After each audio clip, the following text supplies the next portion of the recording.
It's so hard to describe, but definitely I've had hope, but I didn't ever really believe we'd see this day because it'd been 34 years and it just seemed like it was going nowhere.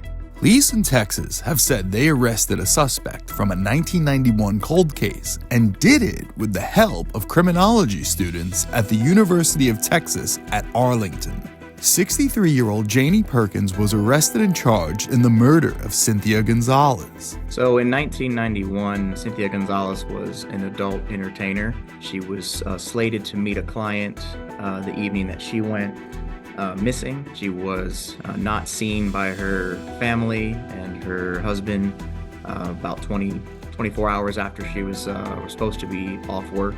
And then they reported her missing. Her car was located the next day, about a quarter mile from where she was supposed to be meeting her client. And then about 5 days later, her body was discovered in Johnson County, stripped naked and left heavily decomposing. That was approximately 35 minutes or so with another area. Tarrant County is where Arlington falls, and Johnson County is closer towards Mansfield. Cynthia's daughter, Jessica Roberts, tells Inside Edition Digital she remembers getting the grim news from her father. At the age of 6, I did understand what that meant, and I did burst into tears. I don't understand what makes somebody do these kinds of things. When people make these kinds of decisions, they're being extremely selfish. Growing up without a mom affected me well into my adulthood, obviously. I didn't have that example of what it looks like to be a mom. So even in my own motherhood, I've struggled trying to figure out how to mother my own children. I have 3 kids, and it's been hard not having that. I have a wonderful mother-in-law who has helped me all these years, but figure it out. But not having my own mom, I yearned for that relationship, and I had so many ups and downs throughout the years, seeing other people with their moms and longing for that kind of a relationship with my mom, and I'm never going to get that back. I'll never know what that feels like. Detective Stratford, who started working on the cold case in 2024, says that Gonzales' husband was aware of her line of work and that the alleged perpetrator was a person of interest even back in 1991. She was a person of interest, and the detective that initially worked the investigation, I believe, was leaning towards the possibility that the suspect was either the last client or one of the known clients of Miss Gonzales. And so he exhausted a lot of time and effort to try to find a forensic link to a male suspect and males that were found in her address book or in her historical client list. When Janie was initially, a person of interest because she was close to the victim at the time of her death, those avenues were explored, and it wasn't until 1993 where more information about Janie's involvement came forward.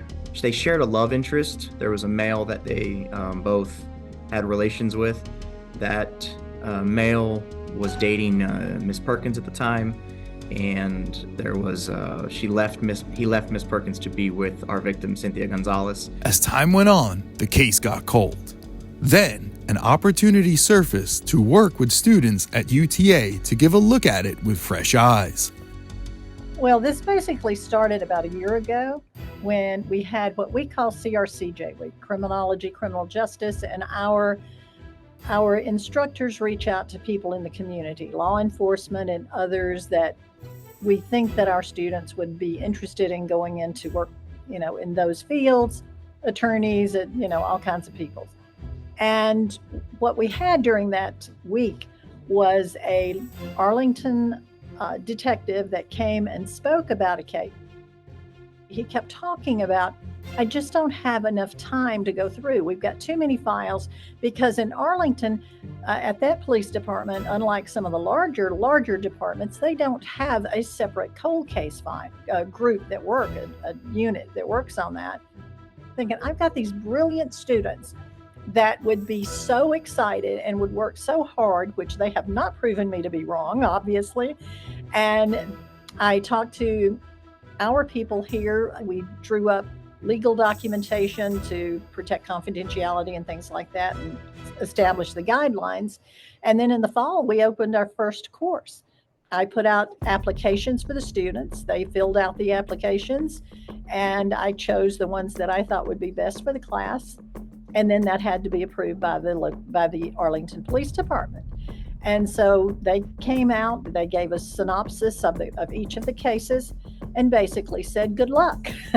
They have spent the entire semester going in depth into these 3 cases that were delivered to us. We had to comb through a lot of files, and we went through each of them like the detectives would. I think that's where it's been, a lot of people have thought, why haven't they seen it? Well, they haven't had the opportunity to be able to look at the case as long as we have. Like, this is what we're doing weekly. These students have looked at it hourly, hours and hours and hours and hours. Yes. You definitely develop some sympathy and like an understanding of why it takes so long to solve some of these cases, because they don't have the opportunity to be able to look at it constantly like we do.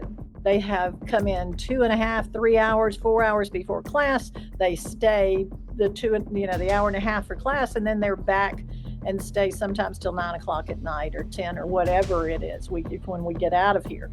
So they've been very diligent in doing the work that it took to bring one of these cold cases to, they had to report back about halfway during the semester about what they had found, and they had questions. And so they began to send this information to the detectives. And when the detective saw this information, that was when it all clicked for him. He told us that he then took it to the district attorney's office, who they then made an arrest of this particular woman. This morning, I got the arrest warrant written and issued, and our U.S. Marshals Task Force is currently outside of Janie's house in Azle, Texas, waiting to take her into custody. So,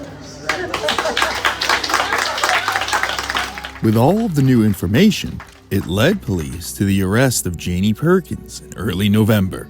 Police and the criminology students remain tight-lipped on what exactly led them to Perkins. Police say the students' work was crucial in making the arrest. Jessica says she has no recollection of Perkins, and her father had no idea who she was.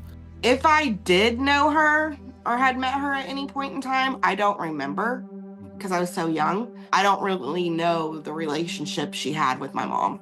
My dad has never seen her. Police held a press conference where the students got to meet the person who had been looking for answers for her whole life as to what happened to her mom. She thanked us, and we thanked her for the opportunity for us to be able to work on this case. That too was an emotional moment between that young woman who has waited all this time to find out what happened to her mother. It was quite emotional for myself and for my students. Both the police and students believe that Perkins did not act alone, and there could be another alleged perpetrator.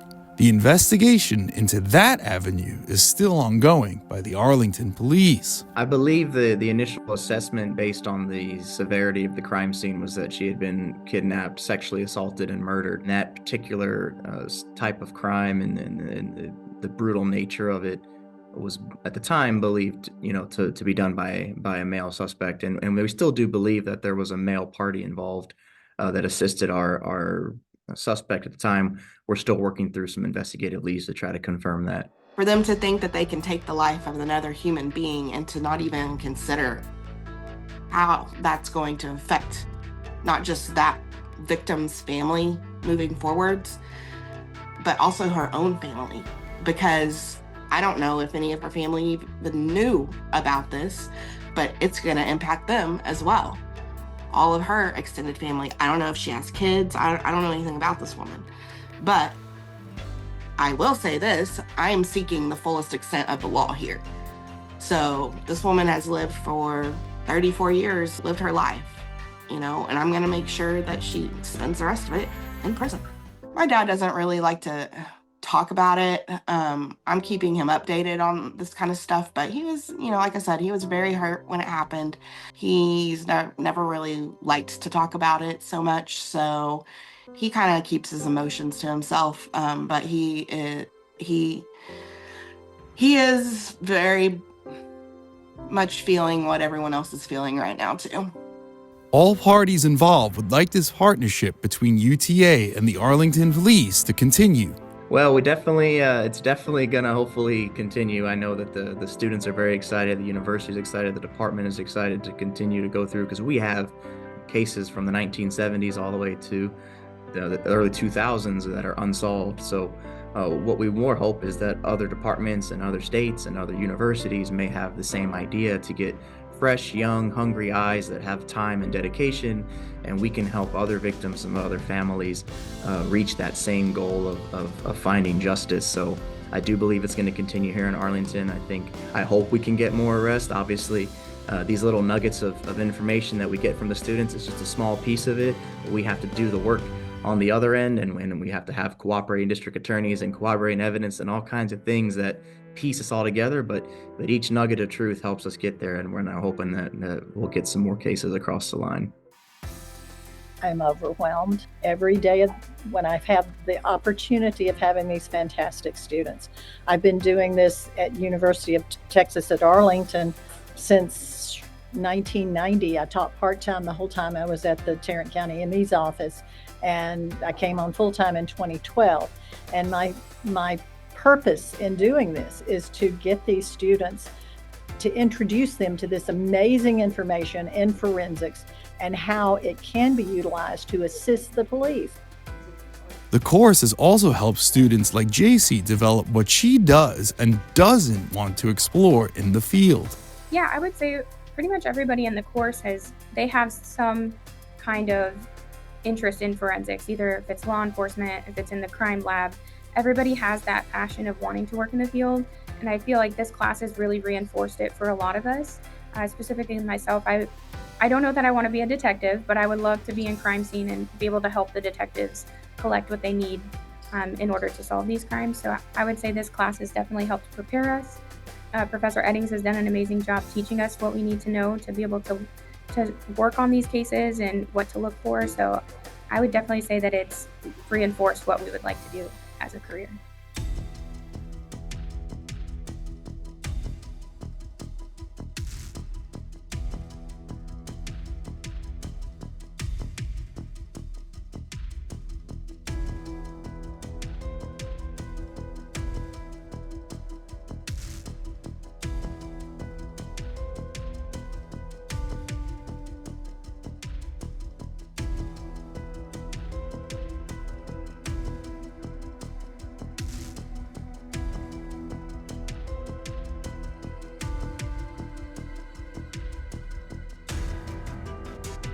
For Inside Edition Digital, I'm Sal Bono.